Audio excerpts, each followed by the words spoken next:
back to my channel. As promised, I have a very dear friend of mine who is a badass.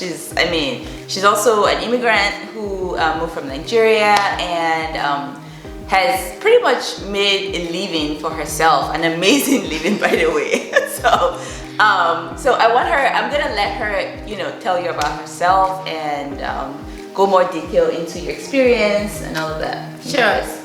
I would like to say she exaggerated. I know. I'm doing just okay. No, she's doing great. But my name is Chi. I currently work in the investment banking industry. I've been in that field for about 6 years. I am in risk management, but prior to that, I studied industrial and systems engineering for my undergrad and master's. Yeah, I think that's it. That's it? Yeah. Okay. So you have a master's? Yes, I do have a master's. Okay. And as you guys know, I have a master's and a PhD. So, Be better. Okay, well, a PhD is not for everyone. Let's just get that out there. And you would agree. I agree right? with that. In fact, a graduate degree is not for everyone. I don't think it's for everyone. Well, I wouldn't say it's not for everyone. I think certain situations require a master's, and like knowing what those situations are is where would help you make the right decision towards getting a master's. Okay, so can you give us an example of what situation you mean? For instance, it depends on the industry you're trying to get into. If you are you're in the health industry, that is an industry that values advanced degrees, either masters or going to a master's in public health, for instance, right? Or masters in nursing, or those kind of degrees help you advance further in your field. If you are, let's say, in research, across any industry, research as a field, having an advanced degree is necessary. Having a PhD is necessary. Exactly. But now, then if you're in any other field and you still want to do a master's, I think the big question is why. Doesn't mean it's a hard no to not get the master's in that field, but understanding the why is very important. Is this something that you think will help you advance in your job? Do you want to go into academia in that field? Those are things to consider before thinking about getting a master's. So would you say a master's in engineering, for example, because you're an engineer? Yeah. Do you think your master's has helped you? Yes and no. Okay. Yes, because I think when it comes to advancement at work, that was put into consideration, so that was good. I think just maturity in the way you address problems, thinking, analyzing, that came in as a factor. Now, in terms of the actual job and being tied to a master's in industrial engineering versus being in the financial industry, those are a little bit different. So it wasn't necessarily like apples to apples, like I have a master's in this, so therefore I'm gonna excel in my role now. So that's what I mean by yes and no. Yes, and the fact that it did give me some skill set that helped me do well in my job. Like critical thinking. Exactly, analytical thinking, stuff like that. Interesting. So my view obviously is that like she said, if you want to do research, so if you want to be a professor, for example, you definitely need a graduate degree.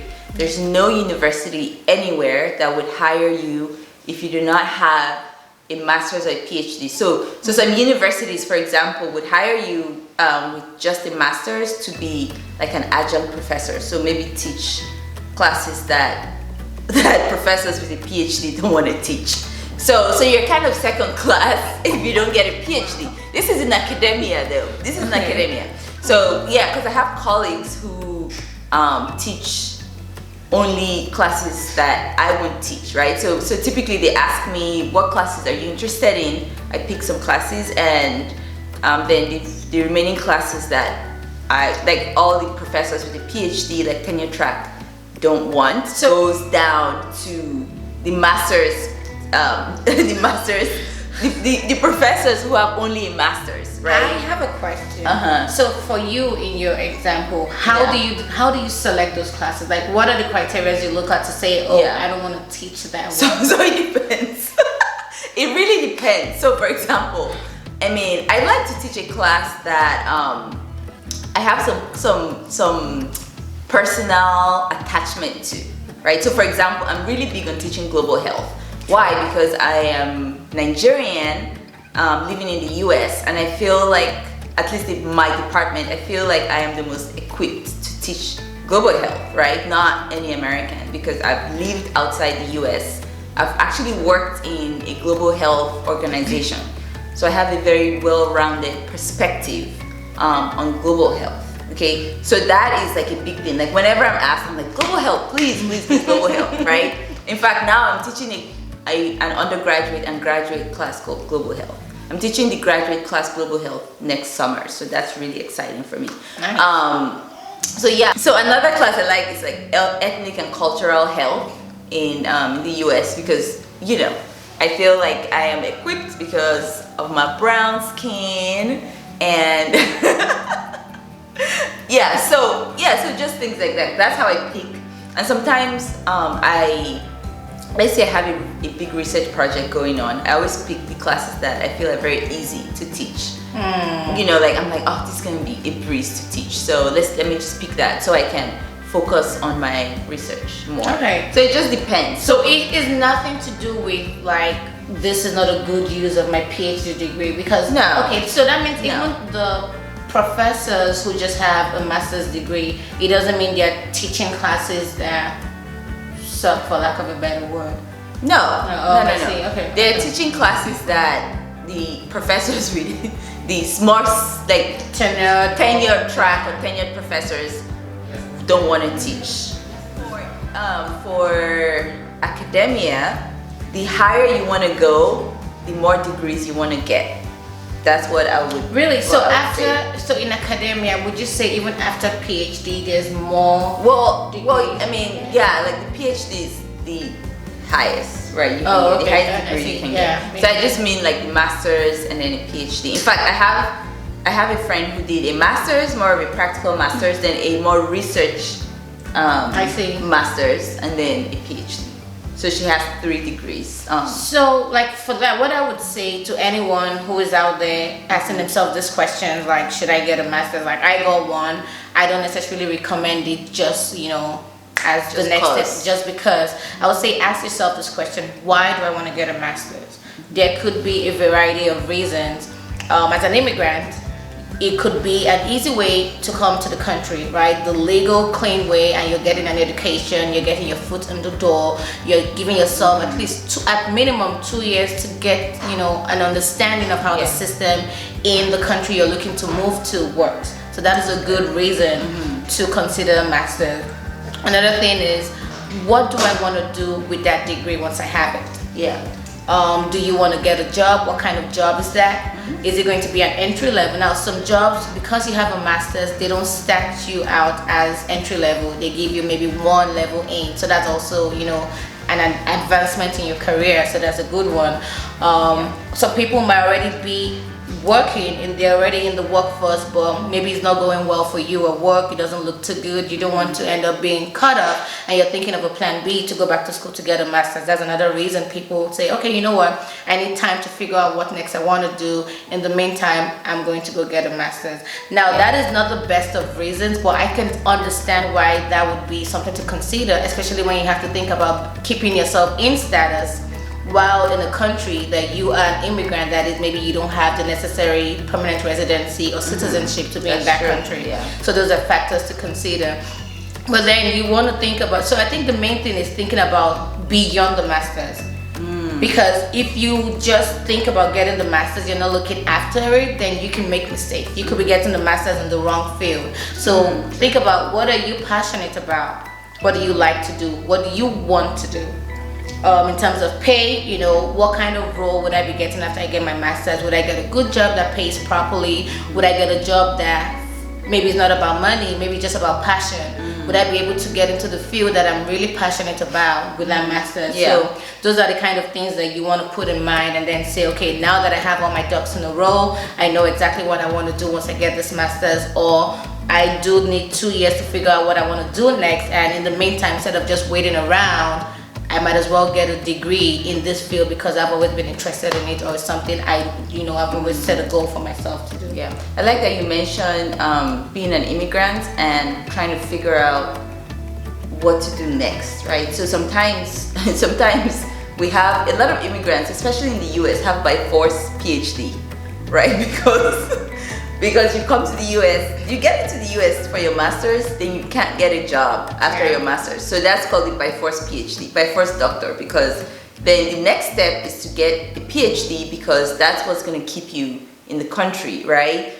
Keep you in status since you can't get a job.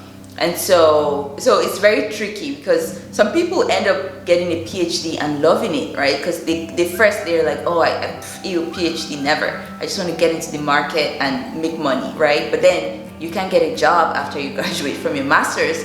You start doing a PhD and you're like, oh, this is cool, you know. So there's so many reasons why people would get a graduate degree, especially immigrants. You guys, I hope you guys have learned something, you know, like thinking about why you should get a master's. So I'm gonna let her summarize everything she has said in 1 minute. Summarize everything she said. To summarize, make sure you know the why. Make sure you know the how. This is probably another thing. I don't know if you plan on talking about it, but finances. Oh, so, there's a video coming up on that. Yeah. Or probably already posted. Maybe, but you know, make sure you know the how. Like the why of why you want to get a master's, and the how. Like what schools are you looking into? What are the benefits? What city is that school in? Like what jobs would you likely get from going to the school? So think about it. Some master's program are very attractive to some companies. So they already go there to recruit. So if you think, and that's why it's also important to think about the after. Like after my master's, what do I want to do? Because that would help you select the program, that would help you select the school, the location, stuff like that. So it's very important to be intentional about why you want to have that master's program. Ask questions, reach out to people who have gone through that same path. Would they do it? Now, I have a master's in industrial and systems engineering, but like looking back, I don't know if I would do the master's again. Oh, really? Exactly. So that's what I'm trying to say, because the job I have now, could I have gotten that without my master's? Yes. Most likely. Right? For her, she has a master's, she has a PhD. Looking back, would she do a master's? Probably yes. Definitely yes. Why? Because the job that she has now requires that, right? So those are like two different approaches, two different angles from two people who went ahead and got a master's. So I would say do your research, talk to people, ask the right questions, and you know, it will go fine.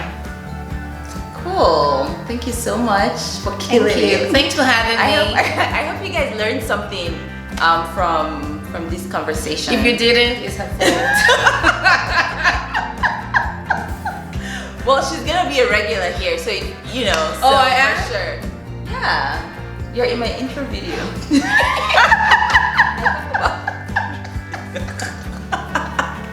But anyway, thank you guys for watching. Like and subscribe and share and comment. Let us know what you think about what we've talked about today. Yeah, let us know if you want us to touch on any other thing in this aspect. I'm very passionate about this as well. Yeah. Just because I feel, especially as immigrants, we keep on repeating the same mistakes. Oh my gosh. So as much as we can, when we've gone through a path, our lessons learned, we can share that with people. And you know, I recommend, you know, paying it forward. If there are people out there, you've gone through the path, you have anything helpful, make sure you're sharing it around. Let's just help make, you know, life easier for people where we can. Absolutely. All right, have a great day and see you next time. Bye.